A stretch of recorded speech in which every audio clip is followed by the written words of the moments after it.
at the same time, I don't think people usually get to know this. And, I guess maybe this will be me ruining the Delulu. But especially given the stat that she was giving about elite schooling, even that aside, I believe that, and, I could be wrong about this, but The royal penis is clean, Your Highness. welcome to the Breaktime Podcast, where I talk about love, sex, and relationships from a guy's perspective, as well as a bunch of other guy shit. The man on the mic is a man who likes his women the same exact way he likes his yogurt. He is also a man who may include jumping to conclusions to his cardio routine. It is none other than your tall, dark, and mildly handsome man, Sir Denver B. And I am here to talk about, okay, I'm gonna be very honest. This one seems a little bit hard because if I mention the theme, you're just going to think it's something else. Because I'd have said marriage, but someone's gonna think that I'm gonna talk about marriage and I'm not. Or I could talk about engagement, but that would make it sound as though I'm talking about people who are dating getting to engagement or some shit like that. So I feel like the easiest way I can describe it is getting people from being single towards being married. I think that's the best way I can try to explain what I want to talk about.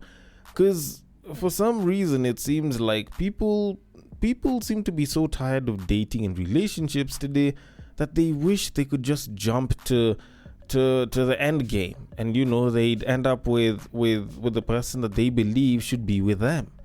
Whether that's the kind of person that they may end up with or not is kind of up for debate, but apparently it seems like there's some women that seem to feel like the way things are happening right now isn't the best, or they should be doing certain things so that they can get themselves the best. And I do intend on reviewing what it is that they are saying so that I can give my feedback on it, because this is something that, while I don't think is particularly bad, I do believe needs some very, very proper refinement, because some people believe that Delulu is a Solulu and they stay Delulu their entire lives, but on like the opposite end of Delulu where shit just seems absolutely out of it. And hopefully I will at least try to bring back some reality, not to kill the Delulu, but at least to try and line it up a little bit. So should you like it? Should you not like it? Should you have a different form of feedback? Or should you want to suggest a potential topic and or guest that I can have on the podcast? Then the DMs are always open. The social media links are in the description below, above, to the side, wherever it is that your descriptions usually are, on whatever platform you're listening to me from. And as always, if you feel like that's a little bit too much work and you still want to hear where my social media is at, then you can listen all the way till the end, because I usually mention them at the end of the episode. But all in all, I do thank you so much for listening, and I hope you listen all the way till the end. Now, I do need to get things going, and I want to kick things off by talking about women and the idea of marrying Prince Charming. Not necessarily Prince Charming being charming, but just the idea of marrying rich, marrying into proper wealth, and how there are some women who have basically gotten into the content creation game of talking about trying to nail down a high earning man. Like, that shit is actually a little bit wild though. It's like, imagine a channel or content creators who basically make it their mission to ensure that guys bag thick babes with big asses, or like incredibly beautiful women with pretty good features. Like, you just have content creators that specifically show you how to look for such kinds of babes. Like, that would seem a little bit weird from guys. Like, normally what we used to have for a particularly long time was pickup artistry, and that one was basically teaching guys not to hit on certain kinds of women or to bag certain kinds of women. It was so that they could be more confident whenever it came to approaching women in general. And it would equip them with the tools such that they could go and approach these women and at least have some level of success, whether it is through being particularly flirty, looking good, or a collection of the above, and maybe in some instances, showing that you're a particularly resourceful guy. Like, those were things that guys used to have. But the fact that there's women that are not showing women how to bag a dude, but how to bag a high net worth individual or a guy that makes a shit ton of money or is born into wealth, is actually particularly wild. But, then again, to each their own, and considering that it has kind of become its own subcategory, I figured that there's probably enough women that actually do consider this kind of content particularly good, if not useful, if not, maybe at the very least entertaining. So I did find it particularly interesting that a lady who claims to have come from a wealthy family decided to hop online and basically say that whatever it is that these women are saying is actual bullshit. Now, I do want to let the clip play. It's a bit of a long one, almost 2.5 minutes, but it does kind of give an idea as to why it is a lot of these so-called strategies are full-on bullshit, and why these women are just misleading most other babes who are hoping to bag a guy with money into thinking that they can actually bag these guys using whatever it is that they're saying. So I'm just gonna let the clip play, then I can give my thoughts on it. So without further ado, yesterday I said that if my mom would listen to the Sprinkle Sprinkle or the Wizard list, she wouldn't end up marrying my dad who's rich today. And people lost it. One of the most popular comments was that I myself marrying a rich man. And would I marry him if he wasn't rich? No, I wouldn't. But I also come from a wealthy family, so the chances of me marrying rich were like 99.9%. And the reason why I believe that content like the Wizard list or Sprinkle Sprinkle makes women economically delusional is because I've always been surrounded by rich guys, and I've seen how they talk about women from middle class. They love communicating with delusional girls who listen to, for example, Sprinkle Sprinkle, because once a rich man DMs them, they look at it as like once in a lifetime opportunity, because they convince themselves that they will marry this rich man, and when a rich man reaches out to them, they're willing to do anything. And it's understandable because they wanna, for example, escape poverty. Those rich guys make fun of those middle class girls because they're extremely easy to impress. Because even the Wizard Liz, who has insane pretty privilege, was still impressed with a fucking Rolex or Birkin bag. I want to take care of you, like send me your bank account details or your PayPal. And then he sent me $10,000. And then I thought, wow. And everybody pretends that this content is women empowerment because you're using men, but in reality it programs women to look for those rich men and do anything they ask them to do, and they all pretend that it's normal because those creators use the word marriage. Oh, you will marry a rich man. Guys, those rich guys, they're reserved for the rich girls. Your chances of marrying a rich man are around 10% if you have an elite education. Even if you have an education from Harvard, if you have pretty privilege, you're still competing with those girls who have the same education, same pretty privilege, but also wealthy families. You know what my self-made parents tell me? They're like, we worked so hard, you have to work on multiplying your wealth.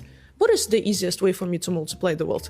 To marry rich. And my guy friends think the same way. I myself fell for those content creators when I was younger. It ruined how I see myself. Because when you as a woman start measuring your value in the gifts which you are receiving, and if you have expensive gifts, then it means that you're a high value woman, then there is a fucking problem. So if you want to see the video which made everybody so mad, here's our latest YouTube video about Red Pill. And as always, do whatever you want with this information.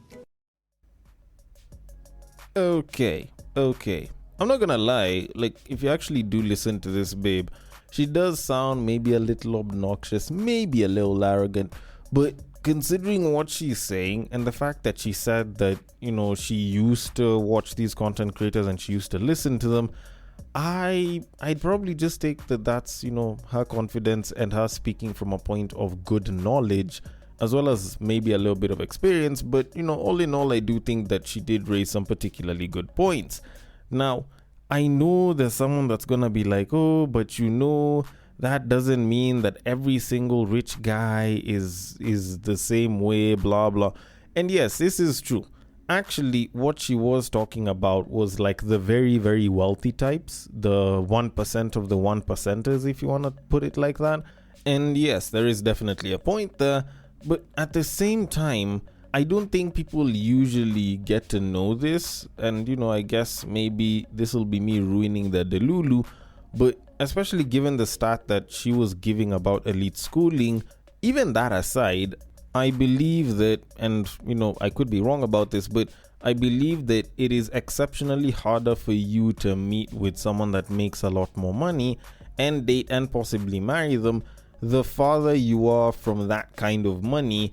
And it's kind of like a sliding scale. So the farther you are, the harder it is for you to actually get with said person in a long-term mating manner.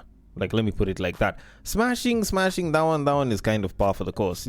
It can or can't happen. It just depends on whether both of the parties are down to doing it, and if they are, it does, and if they aren't, then, too bad. And the thing with that is, I do think that there are a lot of women that do have the deluded thought that they will marry into a lot of money or marry a guy that makes a shit ton of cash that'll spoil them and kind of have them in this position where they don't really have to worry about working a day in their lives. But, even though they choose to, they can do it and enjoy their own money and have fun and be free of responsibility. And this economic delusion, as she called it, does actually show how there's a lot of women that have been fed the fantasy that, you should be trying to get these guys. Yet the truth of it is, a lot of women, like most of y'all, probably won't be able to bag such guys. And I'm not saying this because, it's us guys that are there, blah, blah. Nah, I'm not saying it like that. I'm just saying it in the sense of maybe if you opened up to the current status of people that you're meeting and interacting with, then it might actually make things a lot better for you. Because there's a lot of women that will try to see themselves as above the people that they're around. And while there's nothing wrong with that, and that, level of delulu is entirely up to them, they do sometimes, in some instances, end up in this position where they will talk about how, there are guys out there waiting for them and, like they're busy looking for a guy that makes X amount or is doing super well for themselves. Yet the reality of it is, if they went and they linked up with a guy that was with them at their level, they'd have been so much further and would have probably elevated themselves up a hell of a lot more. Mainly because there's a lot of women that hate the starting point that a lot of these so-called perfect looking relationships kind of come from. But they always love idolizing the fact that, so-and-so have been married for like 7, 8, 10 plus years. They still love each other. They're super successful. They make so much money. So-and-so got his wife a push gift. Oh my goodness, I'd love to have a man that does that. And don't get me wrong, it's not like I have anything against, idolizing that kind of thing and wanting it. It's just, if some of y'all actually gave chances to some of the guys that you were busy rejecting way back in the day because they weren't looking like they're doing well for themselves, then a bunch of y'all probably would have been in that same position. So, in short, what I am trying to say is, maybe you should give the guy that doesn't look like he's balling a chance, and maybe, just maybe, you might actually have a chance that you might be balling and doing great with him a couple of years later. That's all I'm trying to say. But anyways, with that said, I'm going to leave it at that and move it on to our main topic of this episode. Now, over the course of me doing this podcast, I've spoken quite a number of times about the idea of the arranged marriage and how arranged marriages probably might actually be the most successful marriages that we have to date. Mainly because they have the lowest divorce rates and, a lot of that is kind of decided for you and you don't get to deal with a lot of the BS that tends to happen in the dating market. As well as some of the bullshit that you could go through, being with certain people because maybe some of them still have unresolved trauma, but all of that's kind of besides the point. Arranged marriages have actually had the best success rate as far as marriages throughout history are concerned. Now, that doesn't mean that the relationships or the marriage itself for the people was all that great. It's just on a statistical level, you could argue that it has had the best success rate, as opposed to the romantic relationships that do turn into people getting married. And I can say that with a lot of confidence because we have actually hit levels where like the rate of divorce has been like 50%, 60, 70. And I don't think arranged marriages have even counted for 20% of that. But anyways, all of that aside, I've spoken about arranged marriages quite a bit. They have quite a number of pros, but I have also mentioned that there are cons. Shit like, you'll end up being with someone that you may not necessarily love. You guys could have issues and it's kind of like you're stuck there when you do kind of get into an arranged marriage. But in all of discussing that, there has been the bigger issue of trying to find the best kind of relationship or working arrangement that could actually have a situation where, you do end up being with someone that you're romantically interested in, that you do love, but it's also done in a way that minimizes the kind of friction that the two of you could have and makes things smoother, thus meaning that you guys could probably run for a lot longer. That's kind of been like the amazing medium that most people would wish to have, which, to be quite honest, I do think that a lot of us have never really found that. But recently when I was on TikTok, I stumbled across a video where a lady was talking about some version of that, which I do feel could be a very nice, respectable medium. Now, what she was saying was that maybe, just maybe, we need to start involving our parents whenever it comes to our relationships, mainly because they can snuff out the red flags while we're still having puppy dog eyes and like still seeing them as this amazing person. So I am going to let the clip play, then I can give my thoughts on it, because while I do think that this could be a very nice middle ground, I do see the potential for it to actually have issues. But let me not say too much about it. Let me just let the clip play. So without further ado, something there. Parents, I think you really should be involved in your children's relationships. I know our generation, we want to be private. We want, let me just hide me and my man. We don't want people to come into the knee, but I feel like if you have good parents, they do want the best for you. Your parent is not in cloud nine with you.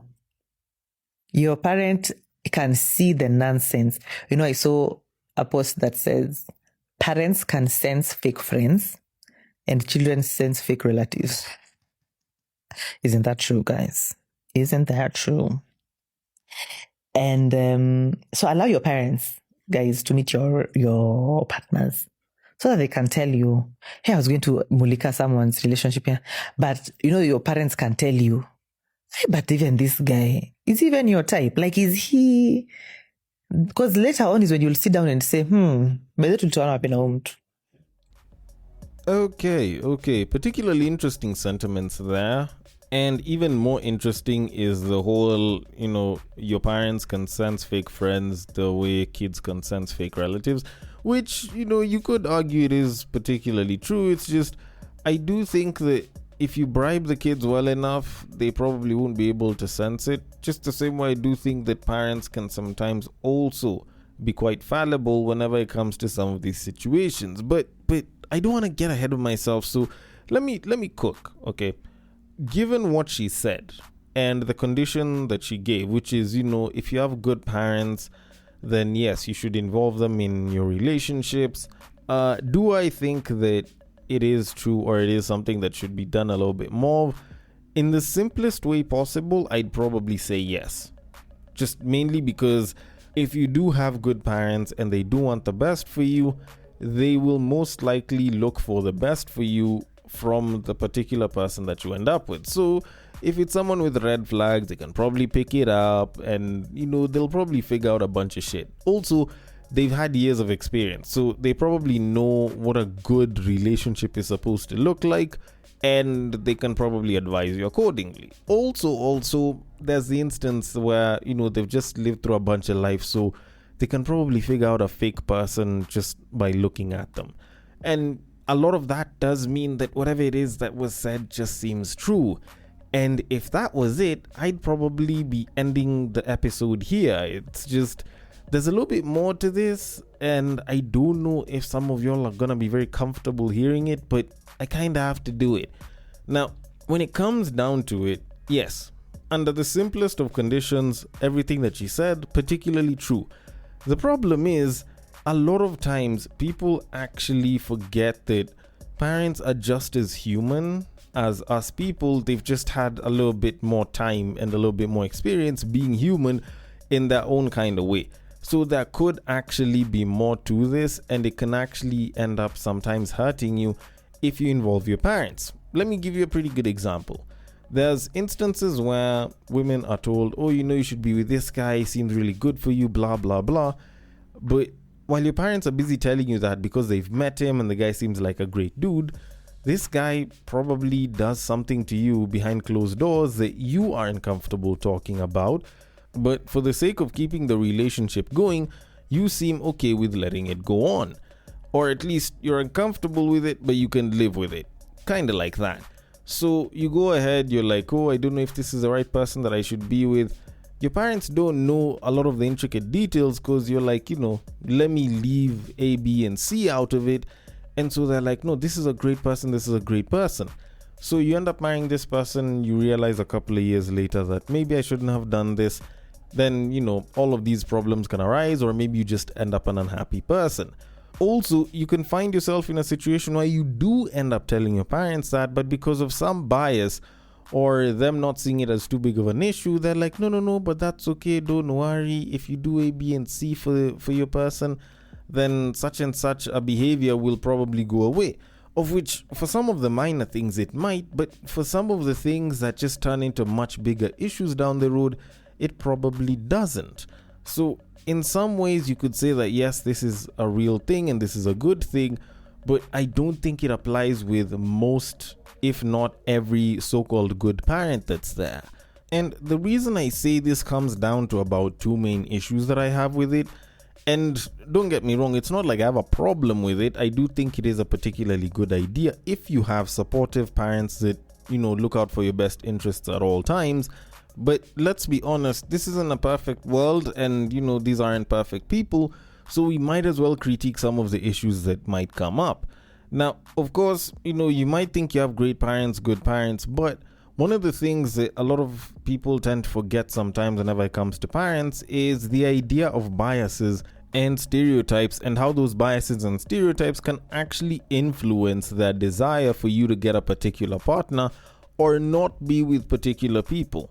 Okay, so this one tends to happen quite a bit on tribal lines, on race lines, and oftentimes you find that these are things that do happen quite a bit with people, even when you don't expect it to be a thing.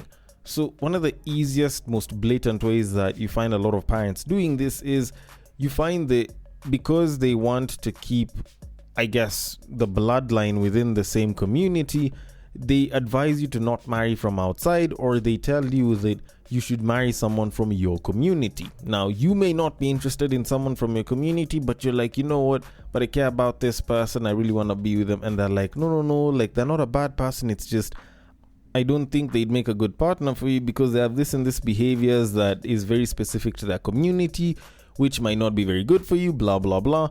And it's stuff like that they'll usually have an issue with. You'll notice this quite a bit with people whenever it comes to tribes. You'll notice this quite a bit whenever it comes to races as well.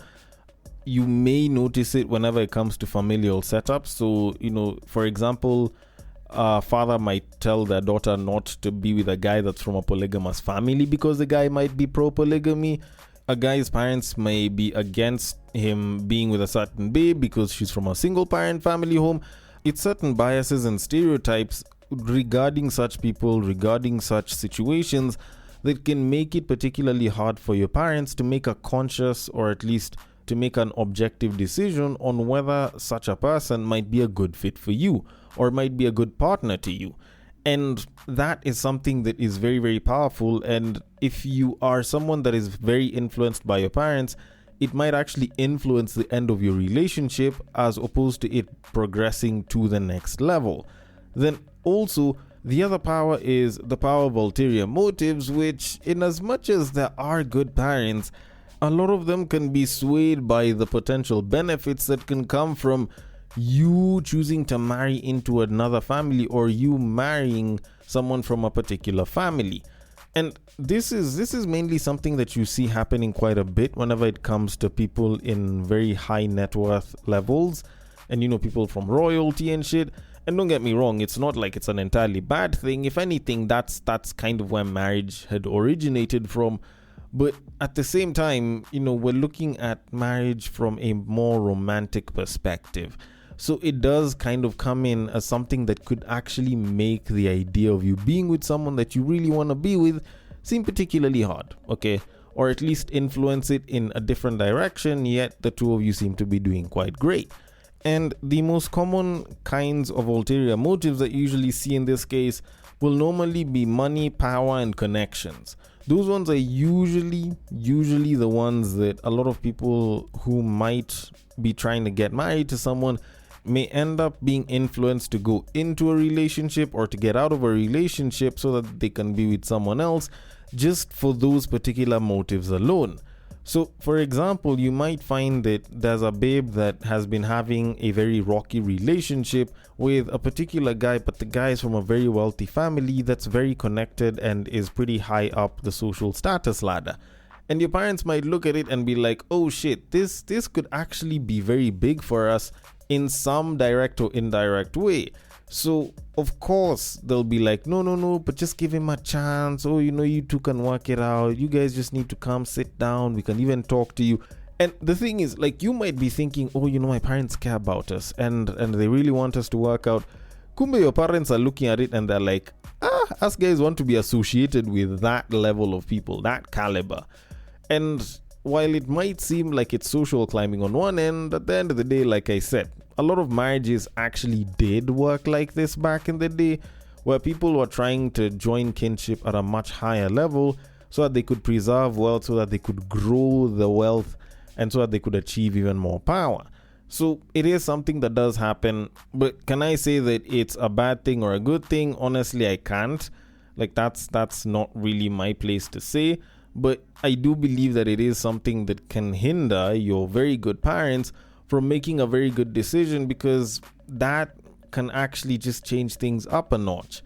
But with that said, when you do kind of think about it, you kind of have to wonder, like, if you involve your parents, how far is it from an arranged marriage? Because arranged marriages have always been about involving the parents even before involving the people that are getting married.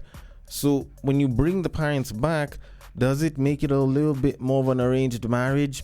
I'd argue yes and no, in that on one end you think about it, if it was an arranged marriage, you'd probably find that the two parties involved wouldn't really be trying to make it happen, and the most that they would have to do as far as getting the entire process going is reaching out to their parents so that they could make it happen. So on that case, you can say that it's not an arranged marriage, but the fact that the parents are being involved might actually mean that the parents might choose to start relating with each other, and that could actually move it towards being an arranged marriage. But either way, when you think about it, it could be, if it works out particularly well, a very happy middle point that can actually mean that you don't necessarily have to have an arranged marriage, but you can still end up with a partner that you can probably do a whole lot of life with. But with that said, the main question really is, should you involve your parents? And to kind of conclude all of this, what I am trying to say is, yes, to some degree, but you don't necessarily have to. Now, don't get me wrong, involving your parents is a great idea, but only if you're lucky enough to have great parents. And while that might seem like some people, I don't think it applies to everyone. It might be a good idea either way, because, maybe they just might be able to snuff out a lot of the bullshit that's out here. But at the end of the day, the final decision will always depend on you. So, while it's not a bad idea, and, it might not be the greatest idea, I do think there is quite a bit of merit to this.